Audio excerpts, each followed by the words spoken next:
So బండి versus Etela BJP పార్టీలో కొమ్ములాట, మరోసారి బయటపడ్డ విభేదాలు.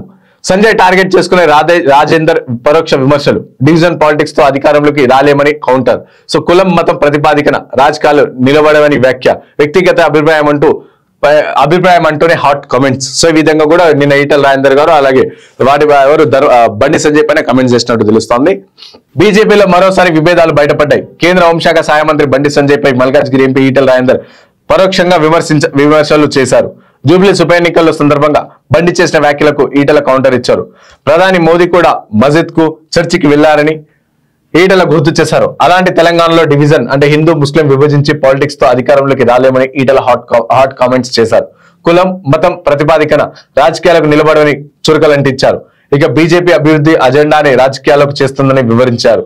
ఇక కేంద్రం ఇచ్చే పథకాల్లో అందుకని మనం చూసిన రీసెంట్ గా జూబ్లీస్ ఎన్నికల్లో బండి సంజయ్ ఏం చెప్పారు, మీకు జూబ్లీస్ లో ఒకవేళ సపోజ్ కాంగ్రెస్ పార్టీ గెలిస్తే, సో రీసెంట్ గా మనం జూబ్లీస్ బై ఎలక్షన్ లో అప్పుడు బండి సంజయ్ ప్రచారం చేస్తూ ఏం చెప్పిండు బండి సంజయ్, ఒకవేళ జూబ్లీస్ లో కాంగ్రెస్ పార్టీ గెలిస్తే ఖాన్ బేగం హిల్స్ గా పేరు చేంజ్ చేస్తారు అని చెప్పేసి అదొక మాట. ఇంకోటి జూబ్లీస్ లో ఒకవేళ బీజేపీ పార్టీని గెలిస్తే సో కంప్లీట్ గా పెద్దమ్మ గుడిని బంజారాస్ లో ఉన్న పెద్దమ్మ గుడిని కట్టిస్తాను అని చెప్పేసి ఈ విధంగా, అండ్ అలాగే కంప్లీట్ ముస్లిం ఓటర్లు వద్దు హిందువులంతా నాకు ఓటేయండి అని చెప్పేసి ఈ విధంగా కొన్ని కమెంట్స్ ఏ విధంగా చేశారో సో దానికి కౌంటర్ గా మల్కాజ్గిరి ఎంపీ ఈటల రాజేందర్ గారు నిన్న ఇండైరెక్ట్ గా కూడా మాట్లాడినట్టు తెలుస్తా ఉంది.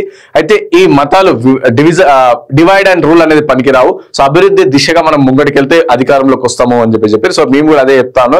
సో ఎంతసేపు ఈ గుడిలు మందిర్లు మస్జిద్లు ఇవన్నీ కూడా డివిజన్ చేయకుండా కంప్లీట్ అభివృద్ధిని ముంగడ పెట్టి ఇవ్వండి. ఏ విధంగా అయితే కాంగ్రెస్ పార్టీ అక్కడ కూడా స్పష్టంగా కూడా సక్సెస్ అయిందని చెప్పుకోవచ్చు జూబ్లీస్ లో. బికాస్ వాళ్ళు చేసిన అభివృద్ధి 2 ఏళ్లలో మేము అధికారంలోకి వచ్చి 2 ఏళ్ళే అవుతుంది, 2 ఏళ్ళు కూడా కంప్లీట్ కాలేదు, అయినా సరే నీ అభివృద్ధి పనులు చేసినాము అని చెప్పి వాళ్ళు చెప్పారు.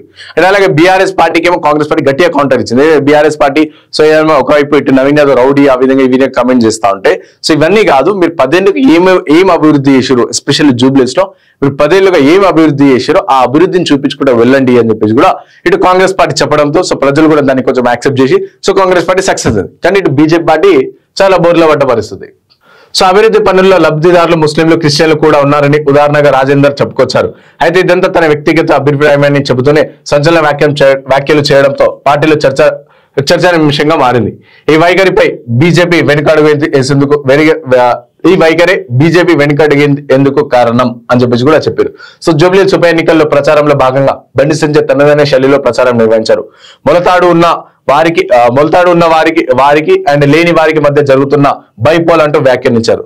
సుశీల సో మొలతాడున్న అంటే వచ్చింది కానీ నేను మాట్లాడలేదు, ఇక పేపర్లో వచ్చింది కాబట్టి సో అన్న మొలతాడున్న మనకి అండ్ మొలతాడు లేని వాళ్ళకి మధ్య జరుగుతున్న పోటీ ఇది అని చెప్పారు. సో ఎవరైనా సరే మిమ్మల్ని ఎందుకు ఎన్నుకుంటారు, మొలతాడు వేసుకునేకి ఎన్నుకుంటారా మొలతాడు తీసుకునేకి ఎన్నుకుంటారా రాజకీయ నాయకులు. సో మాకు అభివృద్ధి చేస్తారేమో అని చెప్పేసి కూడా ఒక 5 సంవత్సరాల కోసం మాకోసం మేము పెట్టుకుంటాం, మిమ్మల్ని ఓట్లేసి గెలిపించుకుంటాం. అసలు మీరు అభివృద్ధి చేయకుండా సో ఇటు గుడిని కట్టిస్తా అని చెప్పేసి అలా. కానీ చూడు చాలా సందర్భాలు అబ్జర్వ్ చేయండి, బండి సంజయ్ గుడిని కట్టిస్తా అని చెప్పేసి వస్తుంది, ఇతరితర మతాలకు సంబంధించి వ్యాఖ్యలు వస్తాయి. కానీ ఏ ఏరియాలో కూడా ఒక స్కూల్ కట్టిస్తా, ఒక లైబ్రరీ కట్టిస్తా, గవర్నమెంట్ హాస్పిటల్ కట్టిస్తా, పేదలకు మంచి వైద్యం అందిస్తా అని చెప్పి ఎక్కడ రావు. కానీ కేంద్ర సహాయ మంత్రిగా ఆయన ఉన్నారు. సో ఈ విధంగా చూడదు, మొలతాడు ఉన్న వాళ్ళకి మొలతాడు లేని వారికి మధ్య జరుగుతున్న పోటీ అని చెప్పి వ్యాఖ్యానించారు. అండ్ ఈ బైపోల్లో ఫలితాల తర్వాత ముస్లింలకు కొమ్ము కాసే దుస్థితి ఉందని కాపు కులస్తులు కార్తీక వనభోజుల కార్యక్రమంలోనూ బండి సంజయ్ అదే తరలో కామెంట్ చేశారు. ఇంకా జూబ్లీస్ ఫలితాల తర్వాత హిందువుల్లో కసి పెరిగిందని, హిందువులను ఓట్లు బ్యాంకుగా మార్చాల్సిందేనని వ్యాఖ్యానించారు. ఇక ఏపీ తెలంగాణ మధ్య ఇతర మతాల్లో చేరిన హిందువులంతా ఘర్ వాపసి రావాలని బండి సంజయ్ పిలుపునిచ్చారు. కాగా ఈ వైఖరిపై బీజేపీ వెనుకబడేందుకే కారణం అని చెప్పేసి కారణంగా మారిందనేలా ఈటల పరోక్షంగా వ్యాఖ్యలు చేశారు. ఇక వైరం మళ్ళీ బయటపడింది. సంజయ్ కామెంట్స్ చేసిన మరుసటి రోజే రాజేందర్ ఈ తరాలో వ్యాఖ్యలు చేయడం గమనార్హం.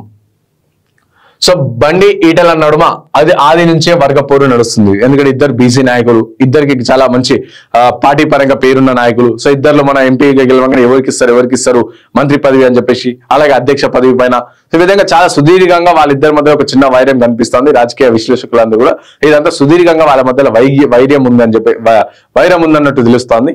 ఈ నేపథ్యంలో ఇప్పుడు కంప్లీట్ గా మరోసారి బయటపడి ఇండైరెక్ట్ గా ఈటల రాజేందర్ కమెంట్ చేసి దానికి కూడా కంప్లీట్ కూడా ఇటు బండి సంజయ్ చేస్తున్న వ్యాఖ్యలు కూడా ఒకసారి ప్రజలు ఆలోచిస్తాను, తెలంగాణ ప్రజలు అన్నిటి కూడా గమనిస్తున్న పరిస్థితి.